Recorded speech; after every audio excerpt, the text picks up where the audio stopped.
네, 우리 옆에 분들과 한번 인사하겠습니다. 사랑합니다. 축복합니다. 네, 여러분 참 믿음이 좋으신 것 같습니다. 이거는 농담이 아니라 진심입니다. 왜냐하면 저는 청년 시절에 금요철에 잘 안 갔어요.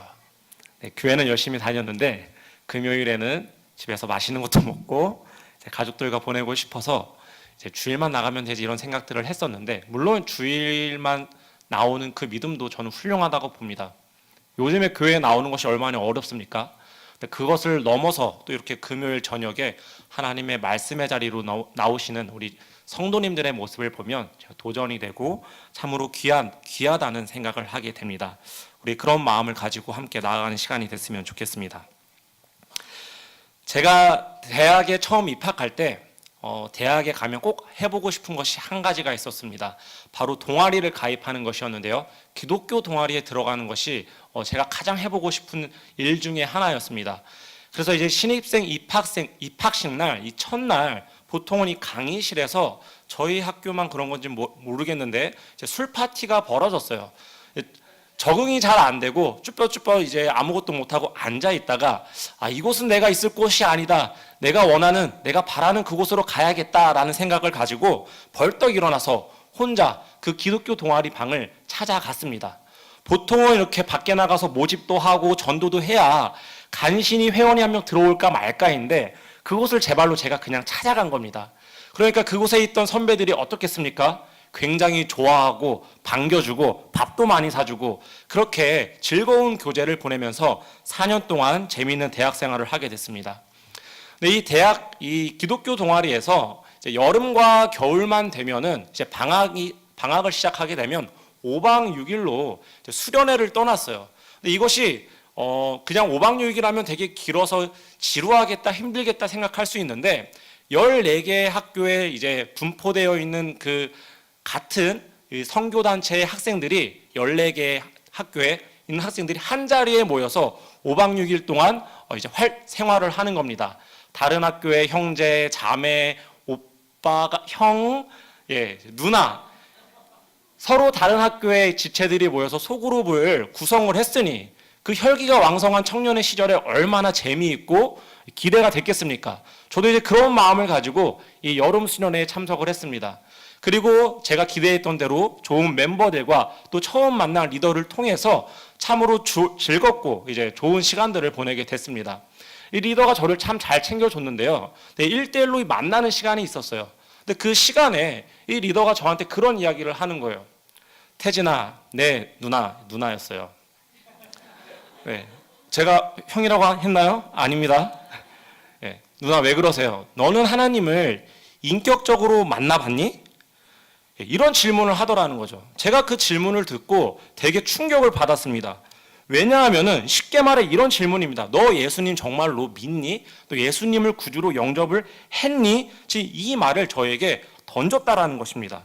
그러니까 솔직히 표현하면 좀 상당히 불편하고 언짢은 이야기였습니다. 한번 생각을 해보세요.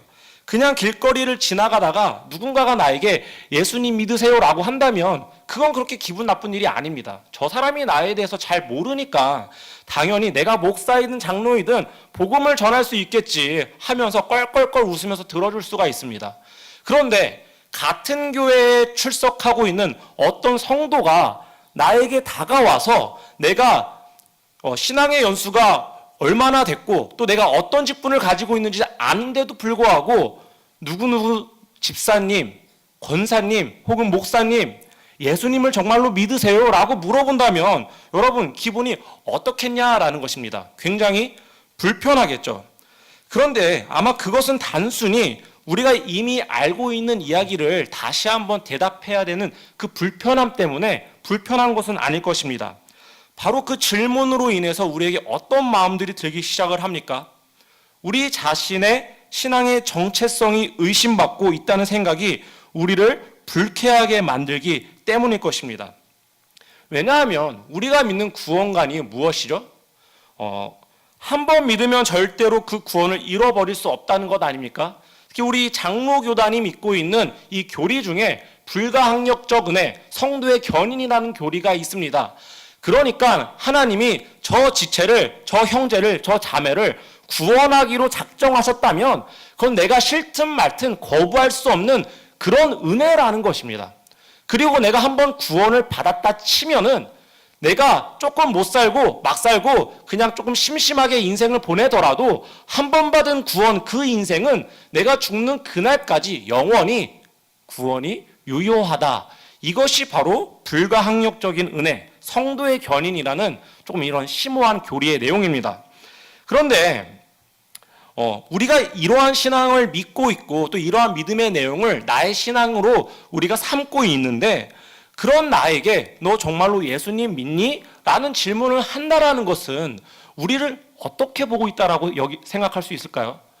내가 예수님을 안 믿는 것처럼 보이나? 내가 예수님을 정말 안 믿고 있나?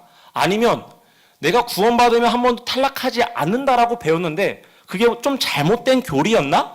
이런 의심들이 들 수 있다라는 것입니다. 그래서 보통 이제 다른 교회에 우리가 이제 이사를 가서 등록을 하게 되면은 새가족부를 가고 새가족 교육을 받게 됩니다.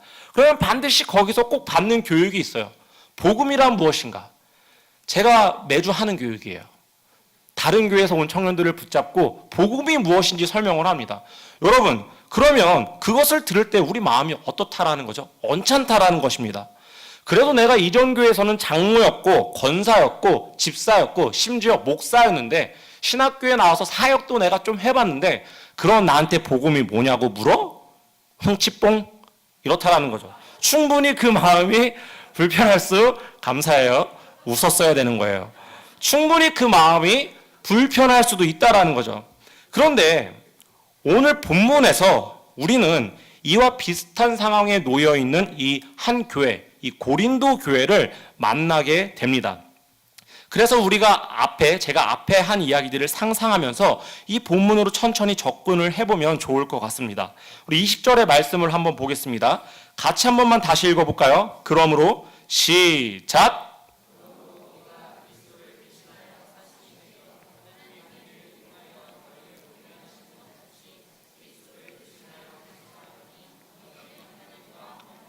아멘. 자, 이 말씀을 읽을 때 여러분 어떤 생각이 좀 드셨습니까?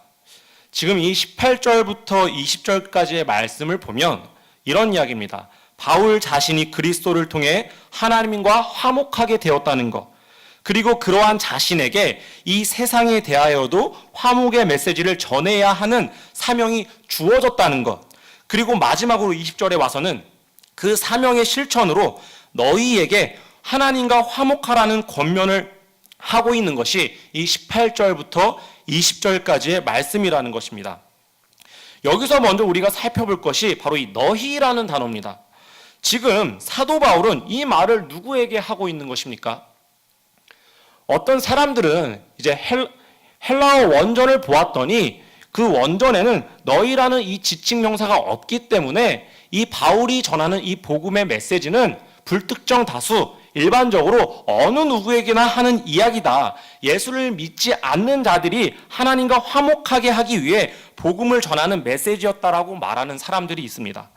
그러나 맞을까요? 우리가 지금 읽고 있는 본문이 무엇입니까? 고린도서입니다. 고린도서는 서신이에요. 이 고린도라는 교회를 향해서 바울이 그 교회에 속해 있는 성도들을 향해서 쓴 편지라는 것입니다. 그래서 우리가 이 고린도 서신의 목적을 알고 있다면 이것이 다른 사람들이 아니라 바로 이 고린도 교회 성도들을 위한 말씀이라는 것을 잘 알 것입니다. 그런데 이것이 참 이상한 점이라는 겁니다. 이 화목하라는 것은 깨어진 관계를 회복한다는 의미죠. 즉 하나님과 화목하라는 것은 하나님과 깨어졌던 관계를 다시 회복하라는 것. 우리가 구원론적으로는 너 구원을 받아라. 지금 복음 전도의 메시지처럼 이야기를 하고 있다라는 것이죠. 그런데 그것을 고린도 교회 교인들에게 한다는 것은 앞의 사례와 같이 이미 믿고 있는 자들에게 복음의 메시지를 다시 한번 물어보고 너 예수님 믿어? 라고 하는 것과 같이 불편하고 기분 나쁜 일일 수 있다라는 것입니다. 그럼 대체 바울이 이런 말씀을 고린도 교회에 전한 이유는 무엇일까요? 그냥 1차원적으로 생각하면 바울이 그들을 여전히 구원받지 못한 대상으로 여겼다고 생각을 할 수도 있을 것입니다. 물론 그럴 법도 해요. 왜냐하면 이 고린도 교회 사람들은 그동안 이 윤리적인 문제를 일으켰고 파벌을 만들어서 성도 간의 분쟁을 야기하고 또 음란한 생활, 세속적인 기준으로 사람을 판단하고 정죄하는 일까지 서슴없이 자행하는 그런 일들을 많이 보여줬습니다. 그런데 하지만 이 내용들을 그대로 우리가 받아들이기 어려운 이유는 고린도서를 보면은 사도 바울이 고린도 교회를 향해서 그 교인들을 향해서 무엇이라고 언급을 하냐면 나의 형제, 하나님의 교회라고 언급을 하고 있다는 것이죠. 그리고 때로는 너무나 단호하고 엄격하게 훈계하는 모습을 본다면 바울이 그들의 구원을 의심했다고 보기에는 어려울 것 같다라는 것입니다. 그럼 정말 대체 무슨 뜻으로, 무슨 의도로 이 복음의 메시지를 그들에게 전했을까? 왜 그들에게 그렇게 말했을까? 그것은 다름 아니라 그들에게 이 고린도 교회 교인이 다시 복음을 상기시킴으로 복음에 합당한 삶을 살도록 권하기 위해 그렇게 했다라는 것입니다. 무엇이라고요? 네, 다시 복음을 상기해서 복음에 합당한 삶을 살도록 하게 하기 위해. 고린도 교회 교인들은 이미 바울을 통해서 복음을 들었어요. 그리고 예수님을 자신의 구주로 영접해서 구원을 받았습니다. 그런데 교회에 이상한 사람들이 들어와서 그들의 믿음을 흔들고 교회 파벌과 분쟁에 동조하게 만들었습니다. 하나님이 기뻐하시지 않는 모습으로 살아가고 있었다라는 것입니다. 바울이 그런 그들에게 하나님과 화목하라고 권하고 있다라는 것입니다. 좀 더 정확하게 번역을 하면 화목하라라는 말을 번역을 하면 화목해 되라라고 말을 할 수가 있습니다. 하나님은 한 번도 그들을 떠난 적이 없었습니다. 그런데 하나님의 원하심을 따라서 그들이 행하지 않았다라는 거죠. 고집을 부리고 파벌을 만들고 시기와 질투가 난무하고 사람을 외모로 취하기까지 했습니다. 그런데 그런 그들에게 화목해 되라는 것은 그런 생각과 뜻에서 돌이켜 하나님 앞에서 합당하게 생각하고 행동하라는 권면이었다라는 것입니다. 그런데 여기서 더욱 놀라운 것은 무엇이냐면 그 권면을 다름 아닌 복음을 가지고 하고 있다라는 것입니다. 자, 이게 무슨 말일까요? 우리가 만약 화목하라는 권면을 주고받는다면 여러분 어떻게 전할 수 있으시겠어요? 화목하라. 그러면 우리는 이제 그때부터 생각을 하겠죠. 어떻게 하면 우리가 화목해질 수 있을까? 그래서 우리가 많은 처세술과 교훈들, 방법들을 배웁니다. 먼저 화목하기 위해서는 분쟁을 막아야 하고 시기와 질투를 끊어야 하고요. 우리가 어떤 생각을 하고 어떤 정책을 보고 어떤 약속을 함께 지킨다면 화목할 수 있지 않을까요? 우리가 그렇게 생각해 볼 수 있다는 것입니다. 아니면 소소하고 사소하게 개인적인 의미에서 내가 미운 사람에 대해서 3번 참아주고 먼저 웃어주고 싫어도 좋다고 이야기하고 참 다양하고 많은 이 무수히 많은 처세술을 우리가 전하지 않았을까라는 생각을 해보게 되다라는 것이죠. 하지만 지금 사도 바울의 모습은 바로 이 화목하라는 그 메시지 안에 이런 것을 알려주라는 의미가 아니라는 것입니다. 바울은 자신이 말하는 이 화목의 근원이 그런 것에 있다고 이야기하고 있지 않다라는 것이죠. 오늘 저녁에 가서 상다리가 부러지도록 저녁상을 차려주면 우리 가정은 화목할 거야. 다 뻥이라는 겁니다. 죄송해요. 제가 너무 좀 세게 이야기했는데 화목할 수 있어요, 여러분. 네, 내려놓으시면 안 됩니다. 우리 자녀에게 사춘기가 다 된 자녀에게 기다려주고 묵묵히 참아준다면 그 자녀가 돌아올 거야. 아니면 기다려주다가도 용돈을 내가 말없이 기다려주면서 용돈을 주면은 그 아들이, 그 딸이, 자녀가 내 마음을 이해하고 받아줄 거야. 이것도 개뻥이라는 거예요. 그런 자녀들이 어떻게 합니까? 부모님의 마음을 이용해요. 용돈이 필요해서 엄마 요즘 나 힘들어. 5만 원을 타가서 신발을 사고 또 먹고 싶은 것을 사 먹고 친구들과 게임방을 가고 이렇게 하더라는 것입니다.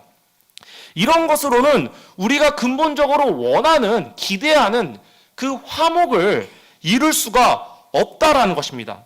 그런 게 아니라 그럼에도 단 하나 그 화목을 이룰 것이 있다라면 그것이 바로 무엇이냐? 하나님이 그리스도 안에 계셔서 그리스도로 말미암아 이미 이 복음 안에 화목의 메시지가 내재되어 있기 때문에 우리가 그 뜻을 깨닫고 화목의 길로 나설 수 있는 유일한 방법은, 이 하나님의 뜻에 합당하게 살아갈 수 있는 유일한 길은 이 복음 앞에 서는 것밖에는 없다라는 것을 바로 이 바울의 모습을 통해서 우리가 살펴볼 수 있다라는 것입니다.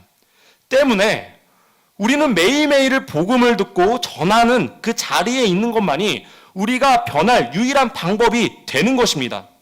그래서 이 사도 바울은 연약한 고린도 교회의 회복을 위해서 야, 너네 그렇게 살면 안 돼. 그건 아니야. 너네 그렇게 하면 사이 좋을 수 없어. 그런 말을 한 것이 아니라 그들을 향해서 이 화목의 복음을 외쳤던 것입니다. 그렇기 때문에 오늘도 우리가 매일매일 복음을 들어야 하는 이유가 여기에 있는 것입니다. 우리를 변화시키는 것은 값비싼 교육도 우리의 의지도 잘못을 뉘우치는 그러한 태도와 억지스러운 친절을 베푸는 것에 있는 정도가 아니라는 것이죠. 그런 우리를 변화시킬 수는 있는 것이 있다면 그것은 단 하나, 오직 복음밖에 없다는 것을 우리는 이 시간 다시 한번 깨닫고 나아가기를 소원합니다. 그래서 우리는 매일매일 복음이 우리의 심장을 찌르는 그 자리로 나아가야 된다는 것입니다. 예수님을 믿냐는 질문이 불쾌하고 언짢고 탐탁치 않더라도 복음에는 우리를 화목의 자리로 인도하는 능력이 있기 때문에 오늘 이 윤태진 목사가 똑같이 진부하게 복음을 외치는구나 하는 그 자리에서도 우리는 그 복음을 붙들고 나아가야 할 그 자세가, 그러한 마음의 준비가 되어 있어야 된다는 것입니다. 그래서 사랑하는 성도 여러분, 저는 그런 생각을 한번 해봤습니다. 과연 내가 만약 이 설교하러 올라가는 그 순간에, 그 시간에 만약 어떤 성도가 나에게 와서 목사님 설교하러 올라가시기 전에 힘드시죠? 네, 죄송한데 목사님 정말 예수님 믿으세요? 목사님은 정말로 예수님으로 인해서 영생을 얻으셨어요? 라는 질문을 내가 받는다면 나는 어떤 심정일까? 한번 이제 생각을 해봤다라는 거죠. 어땠을까요? 마음이 편했을까요? 저도 잘 모르겠습니다. 불편할 수도 있었을 것 같아요. 내가 이미 신앙생활을 30년을 넘게 해왔고 또 신학교를 나와서 열심히 신학 공부를 하고 목회 안수를 받아서 이 목회자 자리에서 복음이라고 한다면 1시간 동안 떠들 수 있는 그런 능력도 있는데 감히 나한테 복음을 믿냐라고 물어? 하면서 그 성도를 향해서 제가 꾸지람을 하지는 않았을까?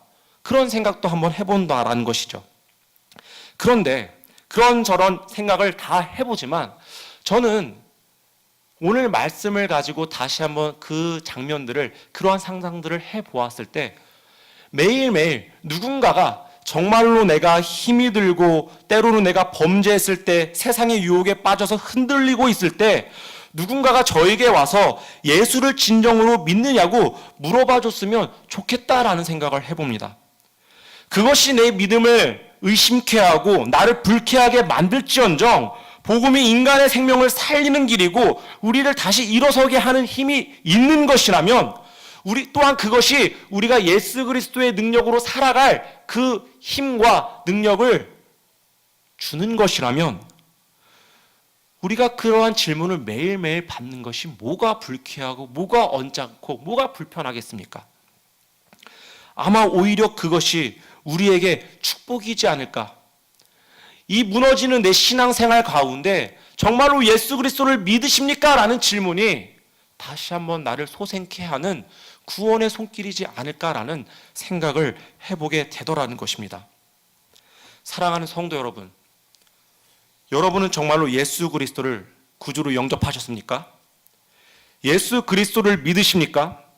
이 질문이 우리의 심령을 불편하게 만들고 있습니까?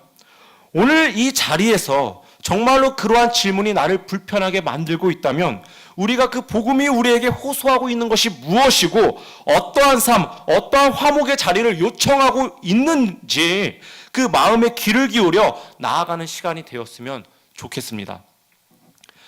한 가지 더 여러분들과 나누고 싶은 것이 있습니다. 그렇다면 우리가 이 복음으로 인하여서 이 복음이 우리를 살리는 하나님의 뜻에 합당한 삶을 살도록 인도하는 것이 바로 이 복음이라면 이 복음이 우리를 인도하는 그 자리는 그 감당해야 할 책임은 무엇일까라는 것입니다. 복음으로 인해서 우리가 그러한 열정을 부여받았는데 그러면 이 복음을 붙들고 우리가 어떠한 삶을 사는 것이 하나님의 뜻에 합당한 것일까라는 고민을 조금 더 구체적으로 해보았다라는 것입니다. 어떻게 사는 것이 하나님께서 원하시는 것일까요?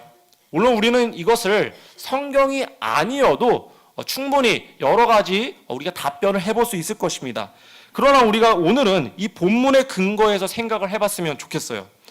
다행스럽게도 또 이 감사하게도 이 사도 바울은 우리에게 이 복음에 합당한 삶이 무엇인지를 몇 가지 표현으로 명확하게 설명을 해주고 있습니다.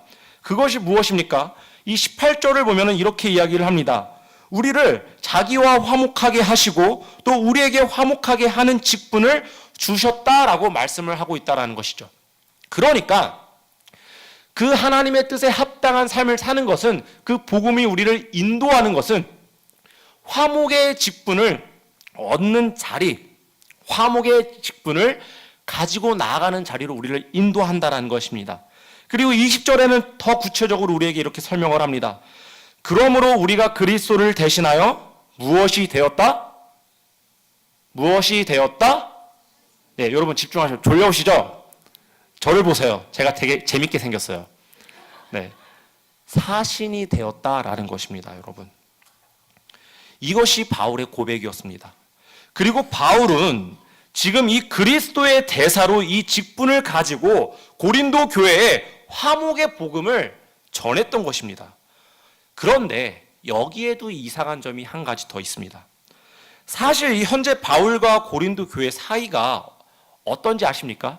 썩 좋지 않았습니다. 엄밀히 말하면 고린도 교인들이 바울에 대하여 탐탁지 않게 여기고 있었다라는 것입니다.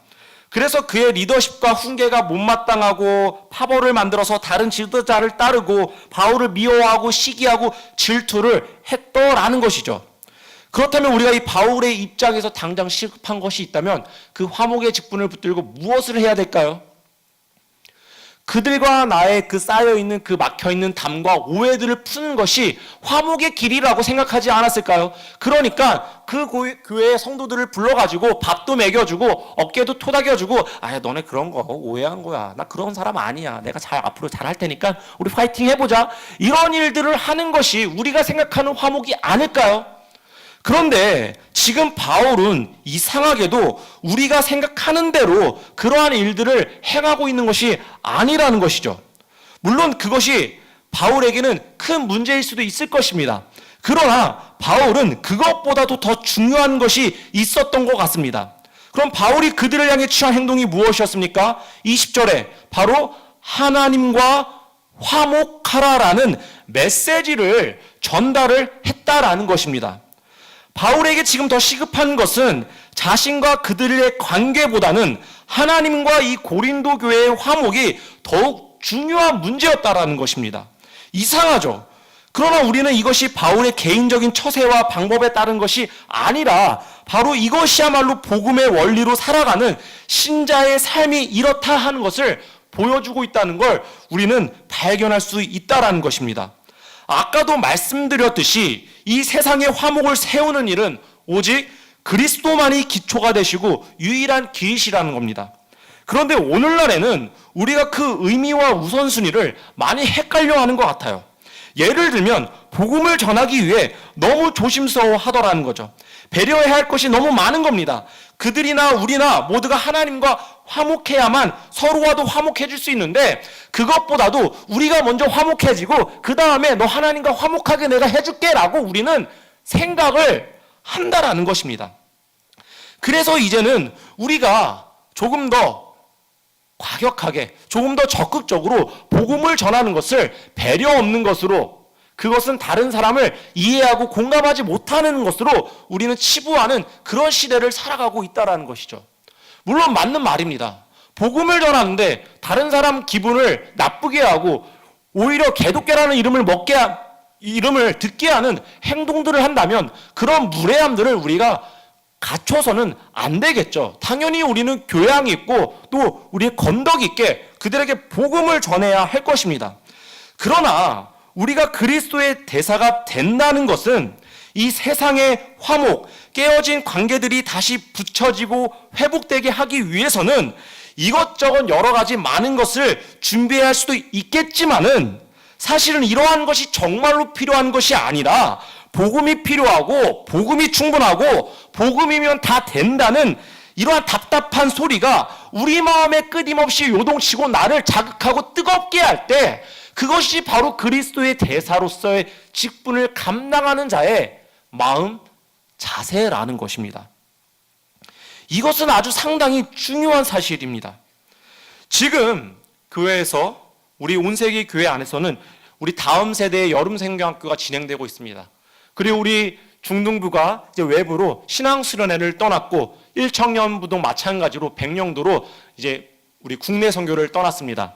그리고 이제 다음 주가 되면은 우리 2청년부에서 영주와 공주로 국내 선교를 또 캄보디아로 해외 선교를 다녀오게 됩니다.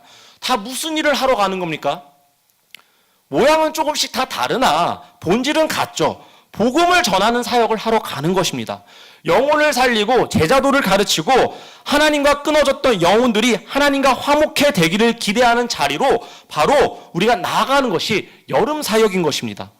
수백 명의 성도들이 바로 그러한 마음을 가지고 이 그리스도의 대사가 되어서 이 영적인 전투의 자리로 나아가는 시간이라는 것입니다. 아마도 저마다 많은 전략과 비장의 무기로 이번 여름 사역의 승부수를 띄워보려고 많은 교역자와 교사와 청년들이 기도와 고민을 하면서 이 사역들을 준비하고 있을 것이고 또 그러한 사역들을 감당하고 있을 것입니다. 어떻게 하면 복음을 전할 수 있을까? 어떻게 하면 아이들의 마음이 변하고 어떻게 하면 말도 통하지 않는 저 외국인이 예수 그리스도를 믿을 수 있을까? 우리는 이 어떻게라는 질문을 가지고 다양한 상당히 많은 양의 사역들을 준비하게 되더라는 것이죠. 그런데 막상 사역지에 가보면 그게 우리의 뜻대로 다 이루어집니까? 우리가 이것 여러 가지 스케줄을 짜고 또 사역의 물품들을 준비하고 다 하는 것들이 순차적으로 우리가 원하는 대로 다 진행이 되냐는 것입니다. 잘 안 되죠. 특히 우리 이 선교 현장에 가게 되면 또한 이 해외로 나가게 되면은 이런 예상치 못한 일들이 자주 발생하게 됩니다. 사역 중에 다칠 수도 있고요. 병이 들 수도 있고요. 프로그램이 취소될 수 있고요. 미처 가져와야 될 물품들을 한국에 놓고 그냥 오게 되는 경우도 있을 것입니다. 또한 관계에 대한 어려움도 있을 수 있습니다. 이러한 요소들 하나하나가 우리의 발목을 잡을 수도 있더라는 것이죠. 그럴 때 우리의 심정이 어떻겠습니까? 우리의 노력이 증발되어 버리는 것 같은 심정을 느낄 수도 있을 것입니다. 아마 우리의 사역이 지금 실패해 가고 있다라는 불안감이 엄습할지도 모르겠습니다. 그런데 말입니다. 이 모든 것이 그렇게 중요한 것이 아닐 수도 있다라는 것입니다. 우리가 각각의 문제를 해결하려고 발버둥 치기 전에 이 바울 사도가 고린도 교회와 당장의 관계를 개선하는 것이 먼저가 아니라 그들에게 무엇을요? 그들과 내가 화목하게 되는 것이 아니라 하나님과 고린도 교회가 화목하게 되는 것이 가장 중요하고 우선순위의 목적이었던 것처럼 우리에게 정말로 중요한 것이 있다면 바로 복음을 전하는 것이고 복음을 찬양하고 복음으로 기도하는 것, 하나님과 화목해 되도록 우리가 이 복음을 소유하고 있다라는 것을 인지하는 것만이 바로 이 모든 깨어진 질서와 관계가 회복되는 유일한 길이라는 것입니다. 여러분 그것을 믿으십니까?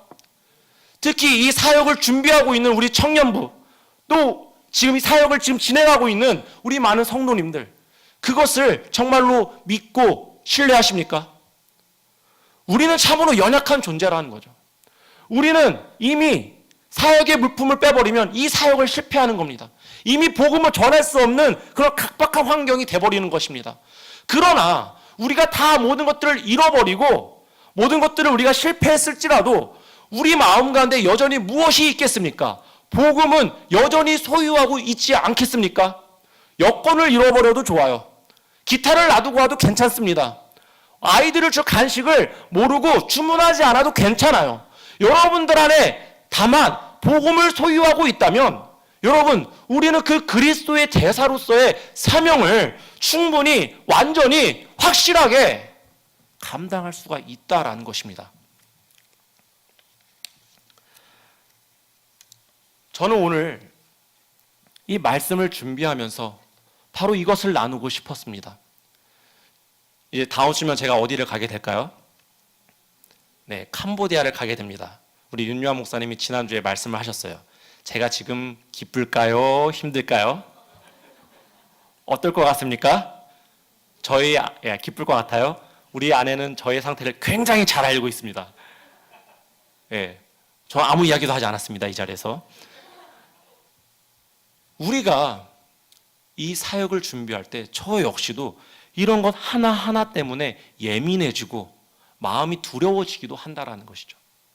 근데 이 말씀을 오늘 묵상하고 또 연구하고 여러분들과 나눌 것을 생각을 하면서 하나님이 저에게 주시는 마음은 네 마음 가운데 소유하는 것이 이미 가득하다. 이미 충분하다. 무엇을 더 바라고 무엇을 더 원하느냐. 너가 언어가 되지 않고 재정이 조금 부족하고 너희 팀 가운데 어떤 것들이 지금 준비가 되지 않았을지라도 너희 팀원들 마음 가운데 복음을 소유하고 있다면 그것이면 충분하다. 이런 마음을 주셨다라는 것입니다. 그리고 그 마음을 가지고 이 그리스도의 대사의 사명을 감당하라고 그것을 또한 오늘 나누라고 그 마음을 저에게 허락해 주셨다라는 것입니다. 사랑하는 성도 여러분, 저는 오늘 말씀을 준비하면서 제가 이제 보지도 않았던 영화입니다. 다만 약 10여 년 전에 이 영화에 대한 간략한 요약이 편집되어 있는 영상을 본 기억이 있어요. 그때는 대수롭지 않게 그 영화를 그 편집된 영상들을 봤습니다. 그 영화가 그 내용은 기억이 다 나는데 제목이 생각이 안 나는 거예요. 그래서 인터넷에 막 찾아봤어요. 영화, 아이, 영화 안에 있는 소재 중에 출산이 있는데 갓난아기, 출산 그런 키워드를 막 검색을 해가지고 영화 제목을 간신히 알아냈어요. 이 영화가 어떤 영화였냐면 Children of Men이라는 영화였습니다.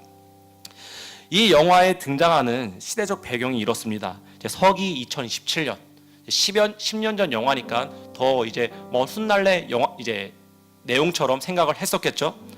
근데 이 당시의 시대적 배경을 설명을 하면 이렇습니다. 이 당시 세상은 무정부 상태였고 테러와 폭동이 끊이지 않고 또 특별히 이 환경 오염으로 인해서 여성들이 더 이상 임신이 불가능하게 되는 세상을 그리고 있었습니다. 그러던 중에 그렇게 이 세상의 폭동과 또 이 난민들의 고통이 신음이 끊임없는 그 시대 속에서 20여 년 만에 한 키라는 소녀에 의해서 이 소녀의 이름이 키예요. 이 소녀가 임신을 하게 되는 사건이 벌어지게 됩니다. 그래서 이 아이가 정치적인 이용을 당하지 않기 위해서 주변에 있는 사람들은 이 키라는 소녀가 이 20년 만에 이 인류의 첫 번째 탄생, 이 아기가 온전히 탄생할 수 있기 위해서 십시일반으로 모여서 그 소녀를 보호해주기 시작을 합니다. 그렇게 이 소녀를 지켜나간다라는 이야기가 이 영화의 전체적인 줄거리를 훑고 있습니다. 근데 이 마지막에 와서 이 키라는 소녀가 아기를 출산을 했을까요? 못했을까요? 출산을 했습니다. 그런데 그 출산을 하기 직전의 상황은 또한 이랬습니다. 이 군인들의 총격전이 벌어지고 있고 그 난민들은 그 총발이 날리는 그 전시 상황을 뛰어다니면서 생명을 구걸하며 호소하고 있는 그렇게 총성과 사람들의 절규가 난무하고 있는 상황 속에서 한 줄기의 음성이 뚫고 그 공간을 지배하기 시작합니다. 바로 이 아기의 울음소리인 것입니다. 그렇게 한 생명이 그 전쟁 상황 속에서 태어나게 됐다라는 것이죠. 그리고 그 일순간 정적이 흐르게 됩니다.